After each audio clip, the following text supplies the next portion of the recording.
Sambil berdiri menata nafas, Macan Kumbang menjawab, "Benar anak muda, terima kasih atas nasihatmu. Sudah saatnya yang tua masuk kota, biarlah yang muda yang berkarya." Setelah selesai semua mampu berdiri, segera Jack Danu berteriak, "Nah, pengacau berhasil kita tahan.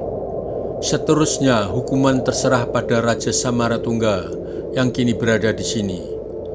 Selanjutnya harap diperhatikan, wanita yang akan tampil ini adalah pewaris tahta Raja Samaratungga, Dyah Ayu Pramodawardhani." Mendengar nama pewaris tahta raja, segera Diana meloncat salto di tempat Dyah Pramodawardhani dan membawa di depan rakyat Mataram yang masih berada di pelataran Candi Borobudur. Semua yang menyaksikan bersorak kegirangan bahwa Dyah Pramodawardhani selamat dari tumbal Gunung Merapi. Kemudian digandeng oleh Diana untuk dipertemukan dengan ayahnya, Raja Samaratungga. Kemudian saling berpelukan antara ayah dan anak. Jack Danu, "Hai rakyat Mataram, Dyah Pramodawardhani lebih memilih menjadi tumbal. Namun ada wanita lain yang rela menggantikan untuk jadikan tumbal. Wanita tersebut adalah Diana Sunaringsashi. Dia rela berkorban hanya untuk membongkar kejahatan apa yang tersembunyi di balik persekongkolan tumbal ini. Ternyata semua hanya rekayasa Patih Lembu Segoro yang dimanfaatkan oleh keponakannya Durmagata untuk memperebut kekuasaan menjadi Raja Mataram yang bukan haknya. Nah, sekarang persoalan selesai, tinggal penyakit menular yang harus diatasi. Karena belum ada obatnya, maka bagi rakyat Mataram, dengarlah baik-baik. 1. Jaga jarak di antara warga, jangan membuat kerumunan untuk menghindari penularan. 2. Gunakan penutup hidung dan mulut atau masker dari kain agar tetap bisa bernapas. 3. Rajin mencuci tangan dengan air mengalir. 4. Jaga kesehatan dengan jamu herbal dengan bahan dasar empon-empon. Boy Gatot yang sedang memegangi Patih Lembu Segoro bersama Hambali segera berteriak membuat semua orang terkejut dan menoleh kepadanya. Boy Gatot, "Nah, sekarang siapa yang paling bertanggung jawab terhadap kudeta yang gagal ini? Karena rakyat Mataram yang ada di sini mengira peristiwa ini seperti menonton pertunjukan. Sesuai dengan berita yang diterima, mereka datang ke sini untuk melihat sendera tari." Jack Danu, "Patih Lembu Segoro sudah mengakui perbuatannya. Dia yang harus bertanggung jawab bersama Durmagata yang menjanjikan jabatan Patih seumur hidup. Selanjutnya hukuman terserah kepada Raja Samaratungga. Sedangkan orang di sini yang tidak kelihatan batang hidungnya yang ikut bertanggung jawab adalah peramal yang mengaku bernama Nurlinggo Kertapati yang memberi ramalan yang menyesatkan yang harus bertanggung jawab. Ia sudah masuk dalam daftar pencarian orang. Kini ia sudah mulai ada kekuatan untuk berdiri." Sambil diapit oleh Dyah Reni dan Dyah Reno, Durmagata berteriak, "Guru, bagaimana guru tahu kalau wanita itu bukan Dyah Pramodawardhani yang asli? Beritahu guru." Macan Kumbang, "Itu gampang sekali muridku. Anak raja tak akan mampu melakukan seperti yang ia peragakan semua. Butuh waktu bertahun-tahun untuk menimba ilmu kungfu. Mana ada waktu anak raja yang akan dipersiapkan untuk meneruskan tahta. Lebih baik belajar kenegaraan muridku. Lebih berguna. Kini engkau mengerti muridku?" Durmagata, "Mengerti guru. Nah, Paman Patih Lembu Segoro pernah berkata kepadaku, tidak seorang pun yang dapat mengambil batu yang sudah menyatu dengan batu bahan patung dan stupa, kecuali hanya manusia yang memiliki garis keturunan dengan Mahapati Gajah Mada dari kerajaan Majapahit yang akan datang. Nah, buktikan, jangan hanya omong kosong. Hahaha, Candi Borobudur tetap tidak akan bisa dilanjutkan." Durmagata mengatakan demikian karena melihat gurunya disepelekan dan dirinya juga dianggap tidak memiliki hak akan penerus tahta kerajaan Mataram.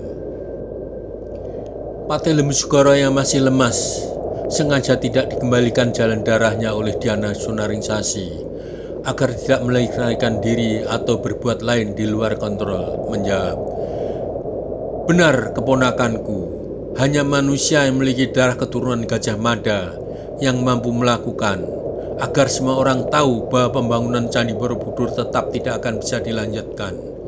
Tidak ada kemampuan Gunadarma melakukan hal itu." Hahaha. Mendengar jawaban Patih Lemusukara yang merendahkan Eyang Gunadarma, tentu saja Boy Gatot tinggal di rumah Eyang Gunadarma merasa sebal, segera berkata, "Jack, lakukan yang bisa agar Patih ini dihukum mati 2 kali."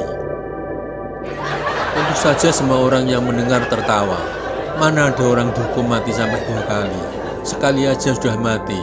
Jack Danu, "Boy, seperti yang sudah kukatakan di awal kita datang ke sini, mengambil batu yang sudah menyatu dengan batu bahan Candi Borobudur sangatlah mudah, seperti lamanya memijit buah ranti, hanya sebentar saja. Tetapi yang aku inginkan adalah ada apa di balik penghambatan pembangunan Candi Borobudur. Tidak lain supaya pemerintahan Raja Mataram Samaratungga dianggap lemah." Semua orang melihat ke arah Jack Danu yang berkelibat mendekati batu besar bahan arca Buddha dan batu lain bahan dasar stupa, sambil berteriak menggelegar bagaikan petir karena ajian gelap ngampar, "Yang Gunadarma, setelah 2 batu aku ambil yang akan mampu meneruskan pembangunan Candi Borobudur, segera agar cepat selesai."